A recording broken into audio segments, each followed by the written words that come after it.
കാർഷിക വാർത്തകൾ. റെക്കോർഡ് നിലവാരത്തിലുള്ള പഞ്ചസാരയുടെ വില നിയന്ത്രിക്കാൻ സ്റ്റോക്ക് പരിധി കർശനമാക്കി കേന്ദ്ര സർക്കാർ. പ്രതിമാസം 10 മെട്രിക് ടണ്ണിലധികം പഞ്ചസാര ഉപയോഗിക്കുന്ന ബൾക്ക് ഉപയോക്താക്കൾക്ക് ഇനി 15 ദിവസത്തിൽ കൂടുതൽ സ്റ്റോക്ക് സൂക്ഷിക്കാനാകില്ല. സെപ്റ്റംബർ 1 മുതൽ നവംബർ 30 വരെയാണ് പുതിയ നിയന്ത്രണം. നേരത്തെ അനുവദിച്ചിരുന്ന 30 ദിവസത്തെ സ്റ്റോക്ക് പരിധിയാണ് പകുതിയായി കുറച്ചത്. ഉത്സവ സീസണിന് മുന്നോടിയായി ബിസ്ക്കറ്റ്, മിഠായി, ഭക്ഷ്യസംസ്കരണ മേഖലകളിലെ വൻകിട ഉപഭോക്താക്കൾ പഞ്ചസാര സംഭരിക്കുന്നത് വിപണിയിലെ ലഭ്യതയെ ബാധിക്കുമെന്ന ആശങ്കയിലാണ് നടപടി. കഴിഞ്ഞ ഒരു മാസത്തിനിടെ പഞ്ചസാര വില ഏകദേശം 10% വർധന രേഖപ്പെടുത്തി.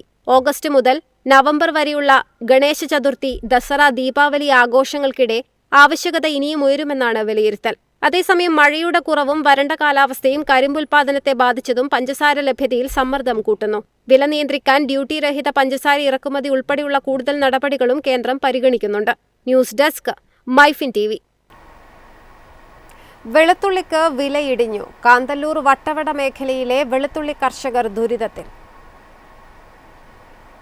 മഴക്കുറവും വിലയിടിവും തിരിച്ചടിയായതോടെ കാന്തല്ലൂർ വട്ടവട മേഖലയിലെ വെളുത്തുള്ളി കർഷകർ ദുരിതത്തിലായി. കഴിഞ്ഞ മാസം കിലോയ്ക്ക് 400 മുതൽ 500 രൂപ വരെ ലഭിച്ചിരുന്ന വെളുത്തുള്ളിക്ക് ഇപ്പോൾ 150 മുതൽ 250 രൂപ വരെയാണ് വില. കാന്തല്ലൂർ വട്ടവട മേഖലയിൽ ഉരുളക്കിഴങ്ങ്, ക്യാരറ്റ്, ക്യാബേജ്, വെളുത്തുള്ളി, ബീട്രൂട്ട് തുടങ്ങിയവയാണ് പ്രധാനമായും കൃഷി ചെയ്യുന്നത്. വർഷത്തിൽ 3 സീസണുകളിലായി പച്ചക്കറി കൃഷി ചെയ്യുന്ന പ്രദേശമാണിത്. സർക്കാർ സ്ഥാപനങ്ങളുടെ സംഭരണവും വിപണനവും കാര്യക്ഷമമല്ലാതായതോടെ ഇത്തവണ കൂടുതൽ കർഷകർ വെളുത്തുള്ളി കൃഷിയിലേക്ക് തിരിഞ്ഞിരുന്നു. കഴിഞ്ഞ ഓണം വരെ ഹോർട്ടികോർപ്പും VFPCKയും ഇവിടെ നിന്ന് പച്ചക്കറികൾ സംഭരിച്ചിരുന്നെങ്കിലും ഇത്തവണ 1 കിലോ പച്ചക്കറി പോലും സംഭരിച്ചിട്ടില്ലെന്ന് കർഷകർ പറയുന്നു. സർക്കാർ ആനുകൂല്യങ്ങളും സബ്സിഡികളും കൃത്യമായി ലഭിക്കാത്തതും കർഷകരുടെ പ്രതിസന്ധി വർദ്ധിപ്പിച്ചു. News desk, Myfin TV. കൃഷി വകുപ്പിന്റെ സബ്സിഡി വിതരണം വൈകുന്നതിൽ പ്രതിഷേധം ശക്തം. ഓണക്കാലത്ത് വലഞ്ഞ് കർഷകർ.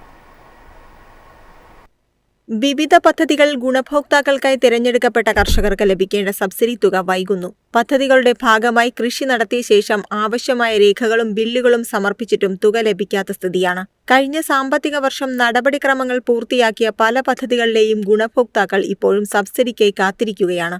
പച്ചക്കറി കൃഷി, വിവിധ കാർഷിക വിളകൾ, യന്ത്രവൽക്കരണം എന്നിവയിൽ തിരഞ്ഞെടുക്കപ്പെട്ട കർഷകർക്ക് 50,000 രൂപ വീതമാണ് ലഭിക്കാനുള്ളത്. ഫലവൃക്ഷ ക്ലസ്റ്റർ പദ്ധതിയിൽ ഉൾപ്പെട്ട പൈനാപ്പിൾ, മാങ്ങ, ചക്ക തുടങ്ങിയവയുടെ സബ്സിഡി തുക സംസ്ഥാന ഹോർട്ടിക്കൾച്ചർ മിഷൻ പദ്ധതിയിൽ ഉൾപ്പെട്ട ഷെയ്ഡ് നെറ്റ്, കൂൺ ഗ്രാമം പാക്ക് ഹൌസ്, ബെഞ്ച് കവർ മുതലായവയുടെ സബ്സിഡി തുക കഴിഞ്ഞ സാമ്പത്തിക വർഷം അവസാനം അംഗീകരിച്ച ഫാം പ്ലാൻ ഗുണഭോക്താക്കൾക്കായുള്ള സബ്സിഡി തുക എന്നിവയും ഇതുവരെ ലഭിച്ചിട്ടില്ല.